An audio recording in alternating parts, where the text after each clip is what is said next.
कौन सा, based on side या साइड बेस्ड, आपको जो नाम देना हो दो, लेकिन मैं तो यही कहूँगा साइड बेस्ड। पहला है हमारे पास type side based and second type है हमारे पास एंगल बेस्ड।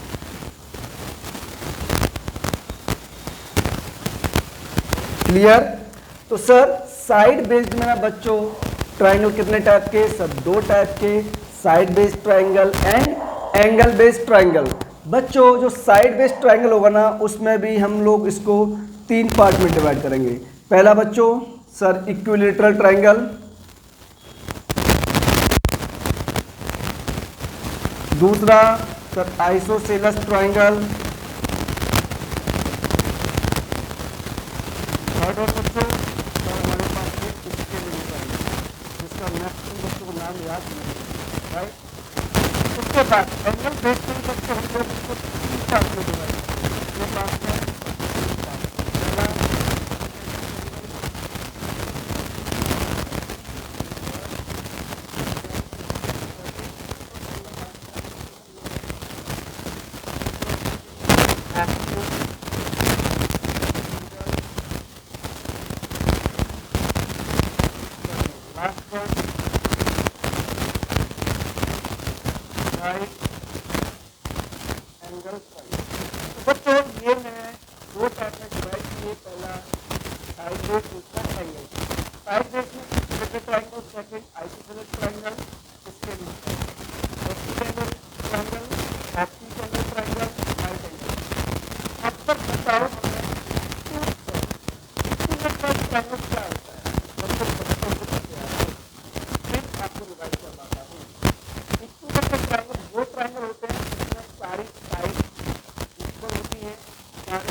तो बच्चों राइट एंगल ट्राइंगल में यहाँ अगर इंडिकेट करूँ राइट एंगल ट्राइंगल, तो ये क्या हुआ हमारे पास, अगर मैं ये फिगर ड्रॉ करता हूँ सपोज दैट, या फिर ये ड्रॉ करता हूँ सपोज दैट, ठीक है, तो बच्चों ये जो हमारे पास एंगल होगा 90 डिग्री, इसके सामने की साइड ऑलवेज हाइपोटेनिस होती है।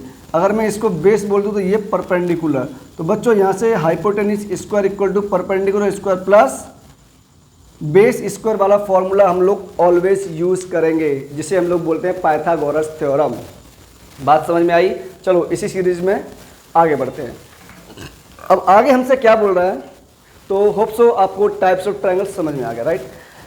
यहाँ से अपना सिलेबस स्टार्ट होता है जो 10th क्लास का है। तो सर ये जस्ट इंट्रोडक्शन था, जस्ट इंट्रोडक्शन। ये सर ये भी इंट्रोडक्शन ही है, लेकिन ये 10th क्लास का स्टार्ट होगा। इससे पहले मैंने आपको 9th की चीज़ें पढ़ाई हैं, जो 10th क्लास में ट्रायंगल चैप्टर स्टार्ट करने से पहले बहुत ज़्यादा नीडफुल होती हैं, राइट। तो देखो प्यारे बच्चों, अब क्या कह रहा है, टू ज्योमेट्रिक फिगर हैविंग क्या हैविंग, एक हमें टू ज्योमेट्रिक फिगर लेने हैं। उसमें से मैंने पहला फिगर लिया है बच्चों कॉन्ग्रुएंट फिगर। कौन से फिगर? Sir congruent figure. अब कॉन्ग्रुएंट फिगर क्या होते हैं सर? सर कॉन्ग्रुएंट फिगर अभी बताता हूँ। दूसरा सिमिलर फिगर, अब ये क्या होते हैं सर? अभी बताता हूँ, इंतजार तो करो प्यारे। तो सर आपने फिगर्स को ना ज्योमेट्रिकली टू पार्ट में कैटेगराइज कर दिया। बात ऐसी है, एक कॉन्ग्रुएंट फिगर, एक सिमिलर फिगर। इनके अलावा भी हो सकते हैं, उनसे कोई मतलब नहीं होगा, कैसे होंगे बताऊंगा बाद में, राइट।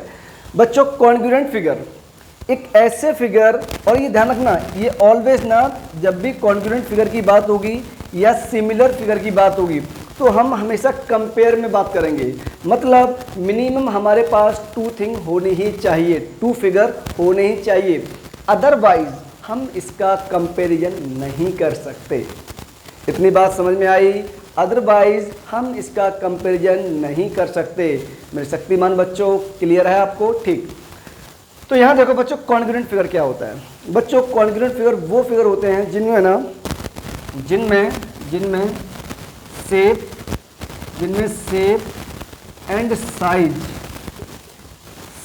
साइज क्या हो जाए बच्चों? ये सेम हो जाएगा। क्या? Shape and size will be same. आपको बात समझ में आई क्या? Shape and size will be same, ठीक है, ये इनमें सेम होगा बच्चों, क्लियर। अगर सर ये सेम है तो कोई एग्जांपल? हाँ, दो अगर आप मेरे पास यहाँ पे इक्विलेटरल ट्रायंगल फॉर्म कर दें जिनमें लेंथ सेम हो, उनका एंगल सेम हो, तो वो फिगर हमारे पास क्या हो जाएंगे बच्चों? वो फिगर क्या हो जाएंगे हमारे पास? Congruent figure, right. समझ में आई बात? दो हम लोग सर्कल ले लें जिनकी रेडियस सेम हो एंड सर्कमफ्रेंस की जो विड्थ वो भी सेम हो, तो वो भी हमारे पास क्या हो जाएंगे? कॉन्ग्रुएंट फिगर, ठीक है। अब आते हैं सिमिलर फिगर। सिमिलर फिगर क्या होता है बच्चों? सिमिलर फिगर में क्या होता है बच्चों बताओ? शेप क्या होगी? शेप क्या होगी बच्चों इसमें? शेप तो बच्चों दोनों की सेम होगी, बट साइज क्या होगा? साइज इसमें बच्चों डिफरेंट होता है। बात समझ में आई? तो सर ये बहुत इजी था भैया, मैं टफ पढ़ाता कब हूँ? मैं तो वैसे ही इजी पढ़ाता हूँ सब कुछ बच्चों को, टफनेस की तरफ बढ़ता ही नहीं हूँ मैं, क्योंकि मैं इतना इजीएस्ट कर देता हूँ कि टफ चीज़ें मेरे बच्चों को इजी लगती हैं, ठीक है। तो बच्चों congruent figure, shape and size both are same, clear. Similar figure, shape तो सेम होगी, बट उनका साइज क्या होगा बच्चों? डिफरेंट हो सकता है। जैसे कि मैं एक एग्जांपल छोटा सा ले लूँ, मैं आपसे कहता हूँ बच्चों, मैंने सपोज एक फिगर ये बनाया और दूसरा मैंने ये बना दिया। ध्यान से देखो, दोनों की शेप तो सेम है बट साइज क्या है? एक का स्मॉल है, एक का बिगर है, क्लियर है क्या? जैसे कि मैं कहूँ आपसे जस्ट एक जनरल क्वेश्चन पूछता हूँ बच्चों, ये बताओ क्या आपकी बॉडी जो है, कंप्लीट बॉडी स्ट्रक्चर, अगर मैं इसको टू पार्ट्स में ब्रेक कर दूं यहाँ से एकदम मिडिल से, तो एक कॉन्ग्रुएंट फिगर होगी, सिमिलर फिगर होगी? बताओ सर। कॉन्ग्रुएंट, बहुत से बच्चों को ख्याल आ रहा हो और नहीं बच्चों, कॉन्ग्रुएंट हो ही नहीं सकती, बिकॉज लेफ्ट हैंड साइड पे आपके हर्ट पड़ता है और जहाँ हर्ट है तो वहाँ कॉन्ग्रुएंट फिगर केस खत्म। मैंने क्या कहा? यहाँ पे सब कुछ सेम होना चाहिए, और इसमें सर सिमिलर भी नहीं हो सकती हमारी बॉडी, क्लियर है क्या? इसमें इरेगुलरिटी आती है बहुत सारी। तो बच्चों अब मैं आपसे एक छोटा सा एग्जांपल और लेता हूँ। स्क्वायर लिया मैंने, सपोज दैट स्क्वायर लिया, चलो, तो स्क्वायर कॉन्ग्रुएंट फिगर होगा या सिमिलर फिगर होगा? सर मेरे हिसाब से जो सिमिलर फिगर होगा, बिकॉज जब तक कंडीशन नहीं दी जाएगी, जब तक कंडीशन नहीं दी जाएगी, आपको बताया नहीं जाएगा कि उनकी जो साइड है वो सेम है या डिफरेंट है, तब तक हम कमेंट नहीं कर सकते। बात क्लियर? अगर मैं यही बोल दूं कि हमने दो स्क्वायर लिए जिनकी लेंथ साइड की 5 सेंटीमीटर दोनों की, और ब्रेड उनके कोई फर्क नहीं पड़ेगा, दोनों सेम टाइप मान लो या इग्नोर मान लो, ठीक है, तो बच्चों वो फिगर हमारे पास क्या हो जाएंगे, वो फिगर हमारे पास कॉन्ग्रुएंट फिगर हो जाएंगे। और जब तक कंडीशन नहीं गिवन होगी तब तक वो हमारे पास फिगर ऑलवेज सिमिलर फिगर ही होंगे। मैंने कहा सर्कल, सर्कल क्या होगा, सिमिलर या कॉन्ग्रुएंट? सर सिमिलर होगा, बिकॉज आपने नहीं बताया हमें क्योंकि रेडियस सेम है या डिफरेंट है, तो हम तो यही काउंट करेंगे, जनरल फिगर होगा। क्लियर बच्चों? अब आगे मूव करते हैं इसी सीरीज में। होप सो आपको यहाँ तक पूरा क्लियर हो चुका होगा। अब देखो बच्चों, हम लोग बात कर रहे हैं सिमिलर पॉलीगन के अंदर, और जो सिमिलर पॉलीगन है ना बच्चों, इसमें दो कंडीशन बहुत इंपॉर्टेंट होती हैं। मैं दोनों कंडीशन आपको एक बार पढ़ के दिखा देता हूँ, और पहली कंडीशन लिख भी दूंगा, ठीक है। Two polygons are said to be similar to each other. कब होते हैं, चलो इसे लिखते हैं एक बार, है ना, काफ़ी इंपॉर्टेंट कॉन्सेप्ट है बच्चों। क्या लिखूँ यहाँ पे, two polygons are similar to each other, are similar to each other, two polygons are similar to each other। कब, ये कब पॉसिबल होगा बच्चों? if पहली condition their corresponding angles are equal। क्या बच्चों पहली कंडीशन है, their corresponding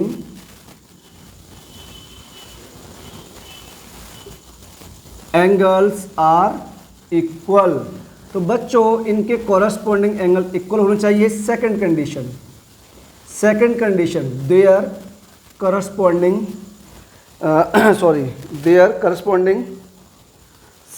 length of their corresponding करो बच्चों, है ना, लेंथ, यहाँ लिखो length of their corresponding sides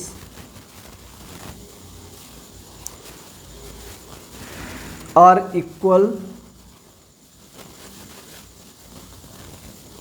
and same ratio,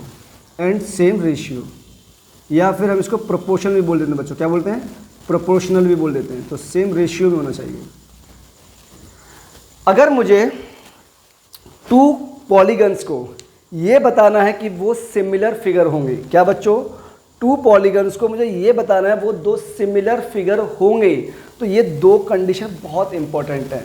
इन दोनों कंडीशन के बिना कोई भी पॉलीगन सिमिलर हो ही नहीं सकता, एक्सेप्ट एक वन स्पेशल केस।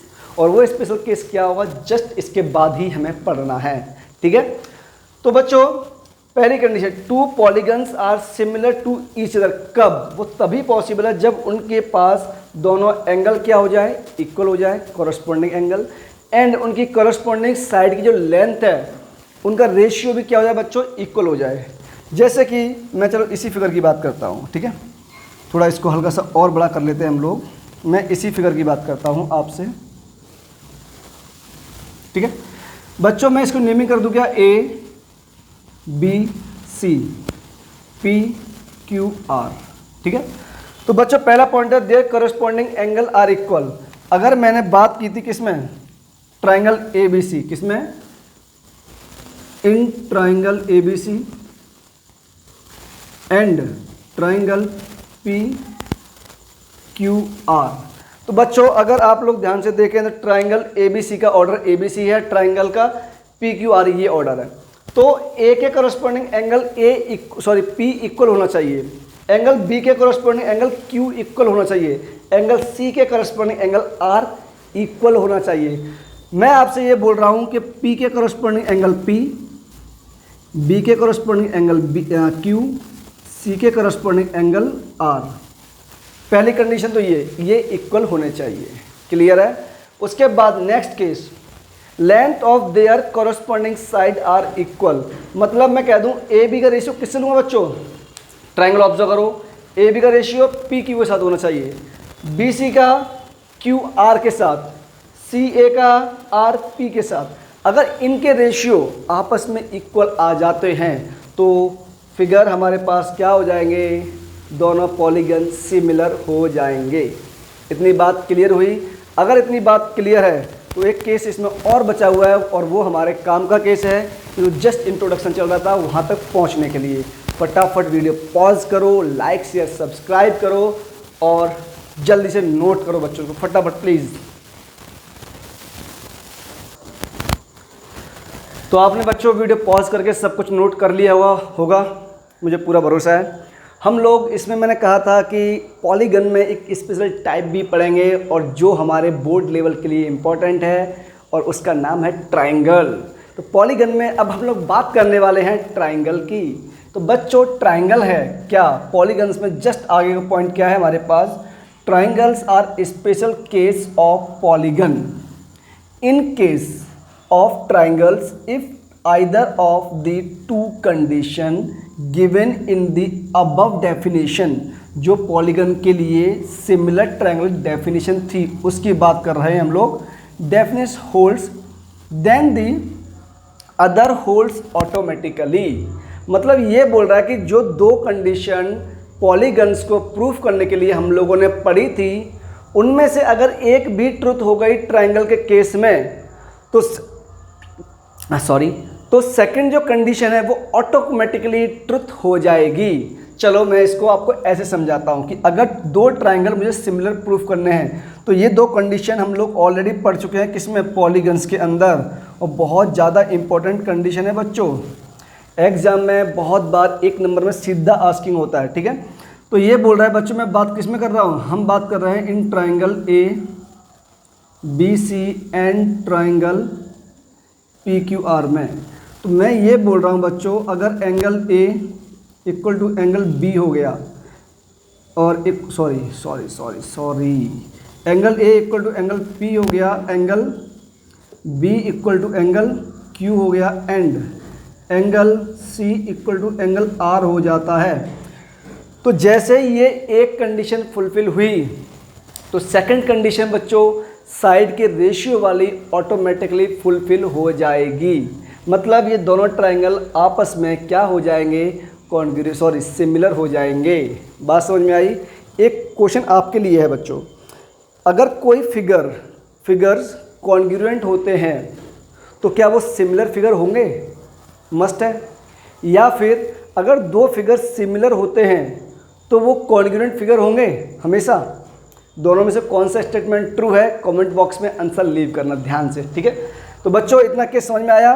तो अगर ये ऐसा हुआ तो बच्चों देन सेकंड कंडीशन जो है इसमें ऑटोमेटिकली क्या हो जाएगी, truth. Means A B upon P Q equal to B C upon Q R equal to C A upon R P, ये ऑटोमेटिकली ट्रुथ हो जाएगा। तो ये दो ही केस पॉसिबल होते हैं हमारे पास, राइट। अब आगे इसमें मूव कर रहे हैं बच्चों। होप सो आपको यहाँ तक दिक्कत नहीं आई होगी। अगर किसी बच्चे को फिर भी कोई प्रॉब्लम है, कोई डाउट है, कोई समस्या है तो प्लीज़ अपने डाउट रेज करें। डाउट लीव करने का मतलब है खुद से धोखा, खुद से चीटिंग, और वो हमें नहीं करनी है। बात क्लियर है? खुद से चीटिंग मत करो, बाकी जो करना है वो करो। दूसरों से कर सकते हैं सर, नहीं कर सकते भाई, दूसरों से बिल्कुल नहीं करना, क्योंकि आप जैसा अपने बारे में सोचोगे दूसरों के बारे में सोचोगे, भगवान वैसा ही आपके लिए सोचता है। अब है इक्विएंगुलर ट्रायंगल। पहले मैं इसकी डेफिनेशन रीड आउट कर देता हूँ पूरी आपको, ठीक है। If corresponding angle of two triangle are equal, ये क्या बोल रहा है, अगर दो ट्रायंगल हैं मेरे पास और इनके कॉरस्पॉन्डिंग एंगल इक्वल हैं तो इस टाइप के फिगर को हम लोग क्या बोलेंगे बच्चों, इक्विएंगुलर फिगर बोलते हैं, ठीक है क्या। तो अगर मैं इसको प्रॉपरली आपको बताना चाहूँ, मैं ये कह दूँ बच्चों, मैं इसी केस में बात कर रहा हूँ, ठीक है। Angle A equal to angle P, angle B equal to angle Q and angle C equal to angle are.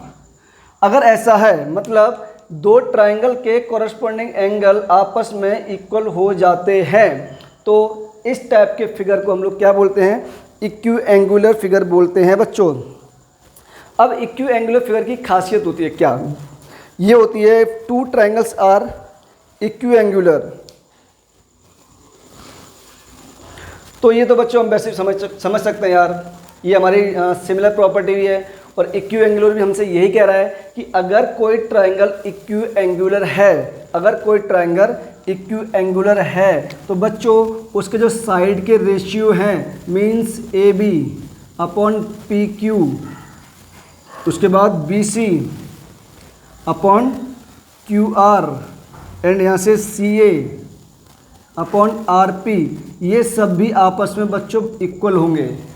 ये इक्विएंगुलर बोलता है। इक्विएंगुलर समझ गए आप लोग, मतलब मैं दो ट्राइंगल यहाँ भी ड्रॉ कर लेता हूँ, चलो ठीक है।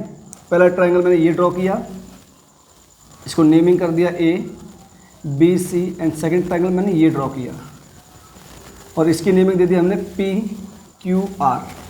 अगर बच्चों ये दो एंगल आपस में इक्वल हैं, ये इक्वल हैं आपस में, तो ध्यान रखना जो थर्ड एंगल है वो ऑटोमेटिकली इक्वल ही हो जाएगा। बात समझ में आई क्या?